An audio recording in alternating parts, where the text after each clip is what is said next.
Salam, selamat pagi saudara yang dikasihi Tuhan Yesus. Pagi ini saya ingin membagikan kebenaran firman Tuhan. Tapi sebelumnya mari kita berdoa. Tuhan Yesus, Tuhan yang baik, pagi ini kami rindu diberkati oleh firman-Mu. Biarlah Tuhan, Engkau menuntun oleh Roh Kudus-Mu supaya kami mengerti kehendak Tuhan, supaya kami mengerti rencana Tuhan atas hidup kami. Terima kasih Bapa di surga. Mari Engkau berbicara kepada setiap kami. Dan kami siap untuk Engkau berkati ya Bapa. Terima kasih Bapa. Dalam nama Tuhan Yesus kami berdoa. Amin. Saudara yang dikasihi Tuhan Yesus.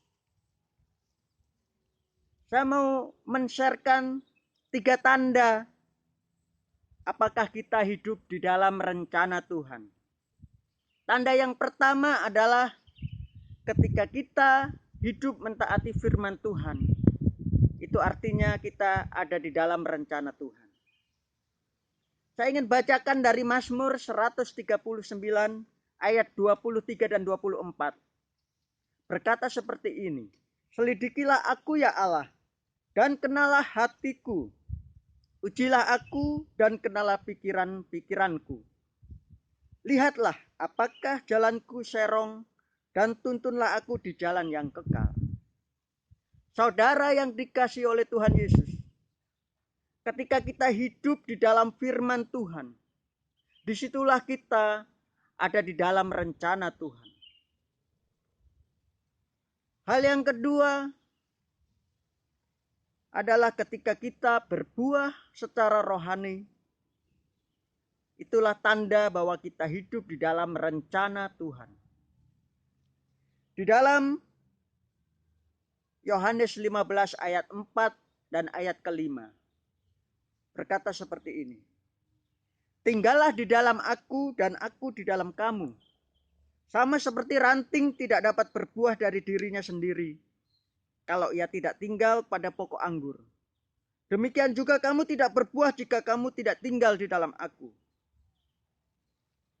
Saudara yang dikasihi Tuhan, berbuah secara rohani itu adalah tanda bahwa kita ada di dalam rencana Tuhan. Alkitab berkata bahwa ketika kita ada di dalam Kristus dan Kristus ada di dalam kita, maka kita akan berbuah. Itulah tanda apabila kita ada di dalam rencana Tuhan. Kita pasti berbuah. Dan buah-buah seperti apa yang dihasilkan oleh karena kita ada dalam rencana Tuhan. Galatia 5 ayat 22 berkata seperti ini, "Tetapi buah roh ialah kasih, sukacita, damai sejahtera, kesabaran, kemurahan, kebaikan, kesetiaan, kelemah lembutan, penguasaan diri."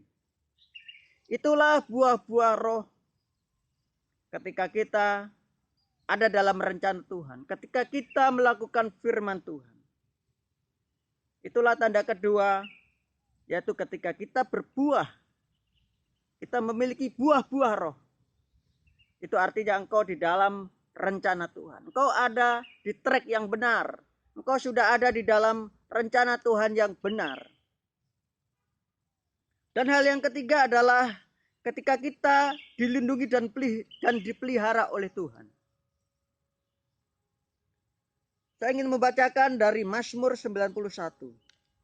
"Orang yang duduk dalam lindungan yang maha tinggi dan bermalam dalam naungan yang maha kuasa akan berkata kepada Tuhan, tempat perlindunganku dan kubu pertahananku, Allahku yang kupercaya." Dan ada lagi firman Tuhan yang berkata bahwa kemalangan orang benar banyak, tetapi Tuhan melepaskan mereka dari semuanya itu. Itu artinya ada penyertaan Tuhan. Ada kekuatan Tuhan yang Tuhan berikan.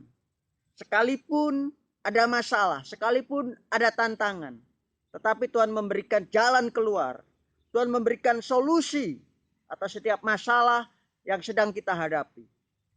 Saudara yang dikasihi Tuhan, ketika kita ada dalam rencana Tuhan bukan berarti kita terbebas dari masalah. Ketika kita ada dalam rencana Tuhan, bukan berarti kita tidak memiliki tantangan, kita tidak memiliki rintangan. Tetapi ketika kita ada dalam rencana Tuhan, ada penyertaan Tuhan, ada perlindungan Tuhan, ada kekuatan Tuhan yang Tuhan berikan senantiasa atas hidup kita. Saudara yang dikasih Tuhan, itulah 3 hal yang ingin saya sharekan untuk mengecek diri kita, apakah kita ada di dalam rencana Tuhan. Sekali lagi, ketika engkau hidup di dalam rencana Tuhan, engkau akan hidup di dalam firman Tuhan. Engkau akan hidup mentaati firman Tuhan. Dan engkau akan berbuah, engkau akan berbuah-buah, engkau akan menghasilkan buah. Dan ketiga, engkau akan disertai oleh Tuhan.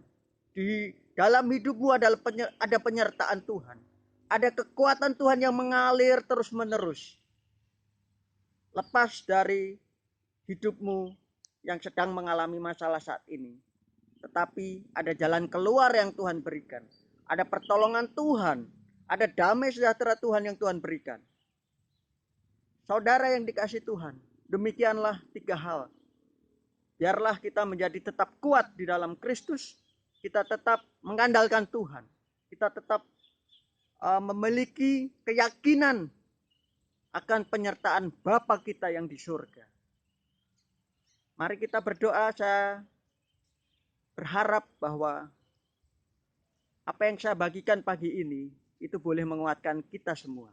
Mari kita bersatu di dalam doa. Bapa di dalam surga, terima kasih. Kami bersyukur bahwa Engkau Allah yang setia, Engkau Allah yang mendidik kami, Engkau Allah yang mendewasakan kami. Dan kami percaya di dalam rencana Tuhan kami akan semakin mengenal Tuhan.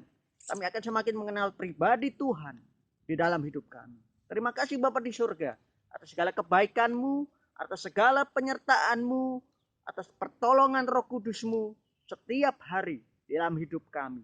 Terima kasih Bapa, di dalam nama Tuhan Yesus Kristus kami berdoa, kami mengucap syukur. Amin. Tuhan Yesus memberkati. Sampai jumpa di lain kesempatan.